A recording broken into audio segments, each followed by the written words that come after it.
So then, like I said, as I alluded to before, Brenda's model is somewhat unique of where the her foundation is the actual AFI grantee, and the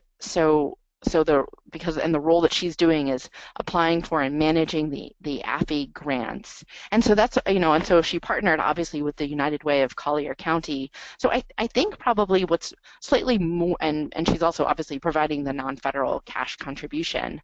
I think probably what's even more common would be the flip, where an organization like United Way of Collier County would be the AFI applicant and grantee, and then would partner with somebody like the Women's Foundation of Southwest Florida to provide that non-federal cash match and help get the word out about the program.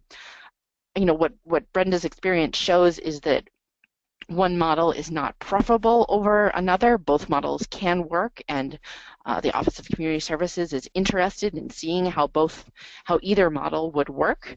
I'm just saying that probably the more common approach is to have the 501c3 that has more experience with the direct service. They're probably more often we see them being the grantees than the foundation, but obviously either configuration can work. Brenda, do you have anything to add about that point? I do, Emily. Thank you. This is a good time for me to add that we want to actually build this from a pilot project into a more robust, what I would call a network project. And I actually envision, and we're planning towards this, that at some point our foundation becomes a funding partner, and that our current United Way affiliate steps up as the grantee organization in partnership with the 3 other United Way affiliates that we have in our service area. So yeah. I feel like we've just gotten the ball rolling for our service area, and our appropriate long-term role will be as a funding partner, but we'll just, we'll work to get the pilot started, create some early success, and then, we will never stand in the way of building this model so that the appropriate organization becomes the grantee, and we step into our more appropriate role.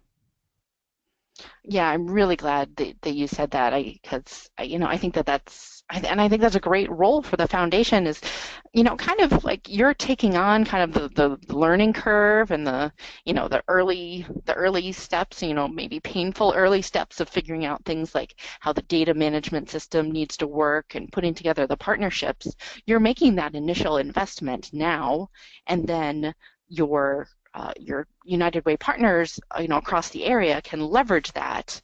And so when they are new grantees, they'll be new grantees in name, but they will have some great systems under their belt.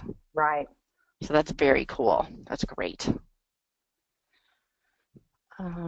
Okay, so about applying for AFI, just wanted to go through some of the key requirements, but I've touched on all of these. Cost sharing, the awards require a cash match from non-federal sources. So Brenda talked about what she's using now as the foundation funds, and then she's going to look into leveraging some other sources. There's limitations on the allowable uses of the funds. Basically 85% of your project fund have to be used to match participant savings. So that means 15% can be used for administration.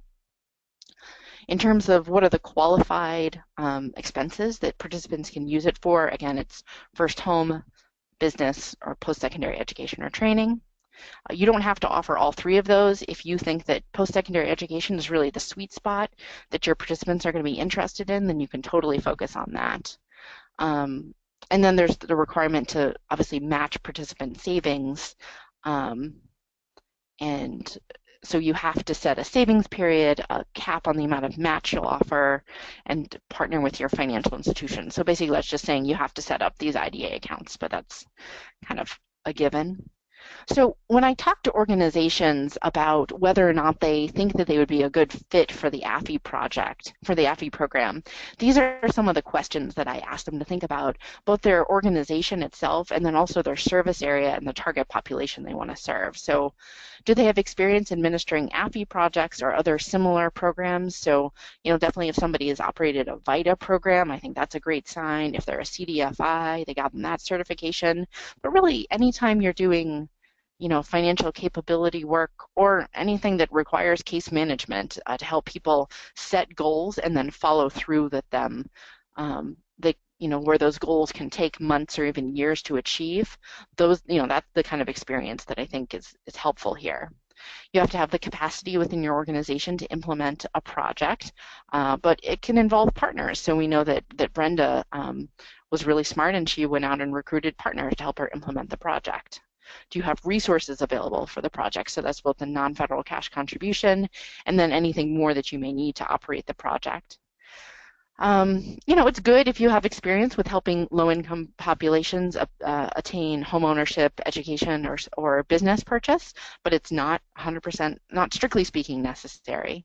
And then also, do you have the accounting and financial record systems in place to be a federal grantee and to manage, to participate completely in the reporting requirements that would come with being a federal grantee? For your service area and target population, you want to think about among the people that you expect to serve, are they going to be eligible by AFI guidelines? But then also, is there going to be demand for the asset purchases? I get sometimes we have groups who are working with people who are in very economically precarious situations, so they do not have stable employment or housing. These people may or may not be in the best position to save in an AFI IDA because they're honestly trying to figure out how they're going to be able to pay their rent or where they're going to pay their rent the next month. Which is, not to say that people in AFI IDA projects are completely stable, but I think having a stable source of earned income is going to be a pretty important thing to think about who you're targeting to enroll. And then the viability of the proposed project with regard to the asset purchases. So for example, if you want to help people with home ownership, you got to make sure that there's available affordable home ownership opportunities in your area and kind of do the legwork to identify those opportunities so that you don't have people, save for 2 years and then say, shoot, I can't find a home to buy that I can afford. So you kind of got to do some of that figuring that out before you want to start the AFI project, make sure that it's going to be viable for them. So then when I talk to people, some of them say, I just am not ready to commit to an AFI IDA project, or I don't have the capacity within my organization. So there's 2 things to think about there. One is to think about partnering with an existing AFI grantee in your area. And so we have a grantee locator. I'm showing the link there is on the screen, idaresources.acf.hhs.gov/AFI grantees. So you can find one and it's listed by state. But you have to make sure that they're accepting new savers and they're offering the right assets that you think are of interest to your target population, which may or may not be true. So you got to reach out to them directly and connect with them. Another place to go if you're interested in this whole financial capability and asset building strategies, but not quite ready to commit to an IDA program yet, I would encourage you to check out a product that OCS has created called Building Financial Capability, a planning guide for integrated services. And so this is a set of tools and worksheets that can help you and your partners explore the financial capability status of your clients. So do only 10% of them have bank accounts, or 50% of them have bank accounts, but they still tend to use cashier's checks because X, Y, or Z? Are they going to paid tax preparers, and so they're losing hundreds of dollars paying tax preparers when they could go to a VITA site, a volunteer income tax assistance site, for free? So this guide helps you assess their needs, think about what services they may need, and then think about what organizations in your community might already be offering these financial capability services that you could link them up with. So that's a great resource, and you can see there's a shortened URL on the screen here, 1.usa.gov/1FXRLNE. As a way to go straight to that PDF and download it. And like I said, it's a series of toolkits and worksheets. But if you are interested in AFI, and I hope that you are, then the first thing I suggest you do is download the funding opportunity announcement, which is it's a standard federal funding opportunity announcement, but obviously with information about this program in particular. And share this information with your agency leadership, with any partners you think would be involved, and your staff, to kind of do a kind of a pre-assessment of, okay, are there people in my community who are going to be interested in applying for the AFI program? Are there going to be who are interested in having AFI IDAs? Or even before that, are there people in my community who are interested in business, post-secondary education, and home ownership? Doing some kind of that market research, and then look through the funding opportunity announcement and see kind of what the scope of the application looks like. It's the limit is I think it's up to 75 pages, so it's a significant application. Like I mentioned with Brenda, or actually when we were talking beforehand, they ask you to put a lot of your program design into the application so that they can see how you're planning to run it. But the good news is, once you get funded, that means you have a work plan to go from, and you're ready to hit the ground running. Like Brenda said, she's going to start enrolling people this fall, and they just got their funding announcement in May. So that's a pretty robust implementation period. If you have questions or you want to follow up on things, or even you just want to have a conversation with somebody about what an AFI IDA program could look like in your community and among you and your partners, you can definitely reach out to the AFI Resource Center to talk with me or one of my colleagues. You can email us info@idaresources.org. And we can set up a time to talk, or we can email back and forth. And then there are some other webinars that we've recorded and put up for prospective grantees. An introduction to the funding opportunity announcements that really walks through the funding opportunity announcement. Something about developing resources and partners. So, who are the funding sources that AFI grantees tend to get funding from, and who are the partners they tend to use. So that's kind of helpful information for prospective grantees. So we'll open it up to more questions, but first I want to get a sense from the people who are on the line still about, from what I've told you today, how likely do you think you might be to apply for AFI within the next 2 years, or to work with a community partner to apply for AFI in the next 2 years?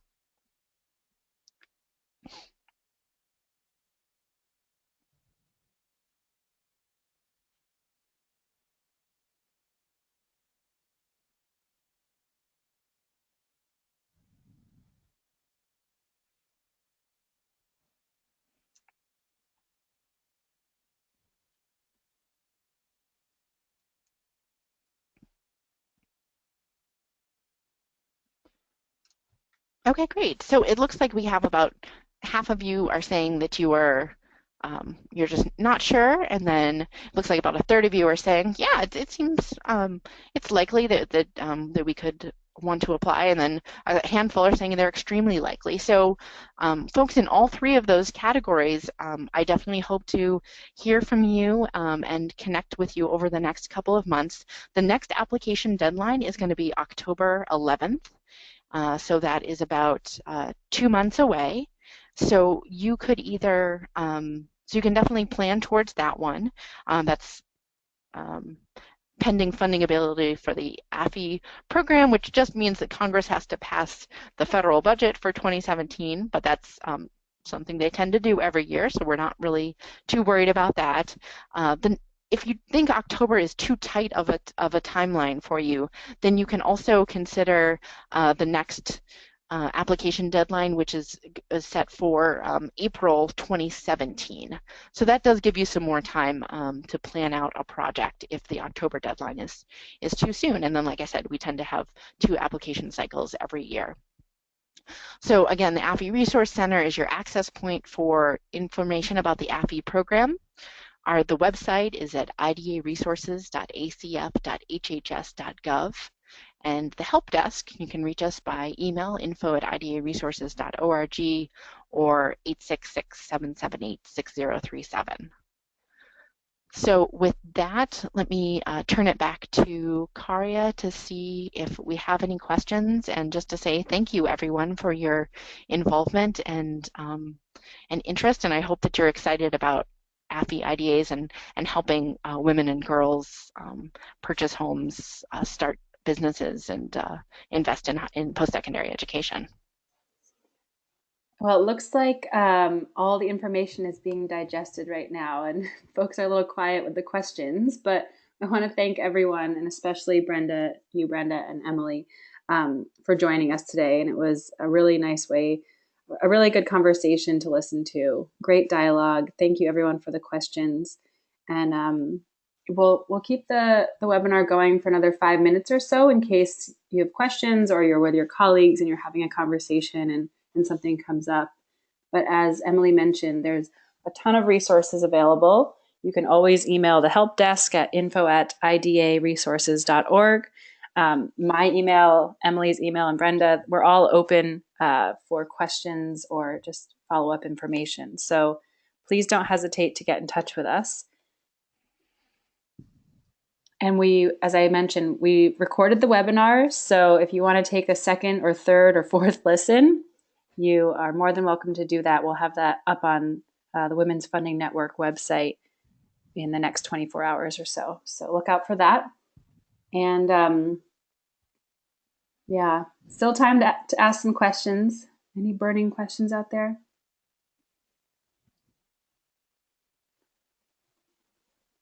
Just a note that when you sign off, you'll be invited to take a quick poll about this webinar, and we really would love your feedback. It helps us determine how to plan for these webinars, what kind of topics to bring to you and your staff, and which experts to invite to speak. So please share your information or your feedback. And Emily, we're being asked if slides will be available for follow-up. It's something that we can share, right? Yeah, definitely. Great. Yeah, Linda, we will definitely be sharing these slides then. And keep a lookout for our next webinar happening soon. It's on September 27th with the Urban Institute. And a big thank you to Liz Feely from the Women's Foundation of Western Massachusetts. She says thank you. So you're very welcome. Thanks for attending, Liz. This is Emily. I guess I have a question for the audience. In terms of the poll, there was a couple of people who said that they had participated in another IDA project, but not as the operator and not as the funder, but in an other role. So I'd love to hear, what was that other role that the audience members had?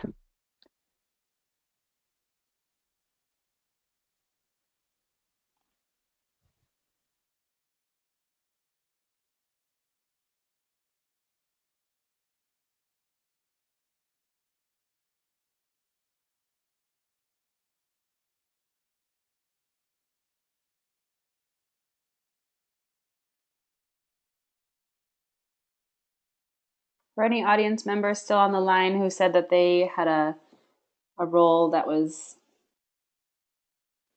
classified as other with these programs, anyone?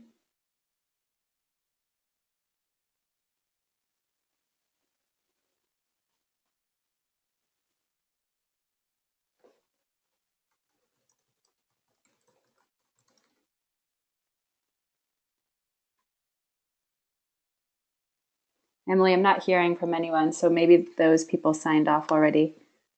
Yeah, it was only like 1 or 2 people. So yeah, maybe they've signed off already. Yeah. That's okay. All right, well, I thank you all so much for your good questions, and I look forward to talking with anybody else who's interested in applying. And thank you so much, Karia and the Women's Funding Network, for hosting this opportunity for us to share the word. Thanks to both of you. We'll talk soon. Take care, pleasure. everyone.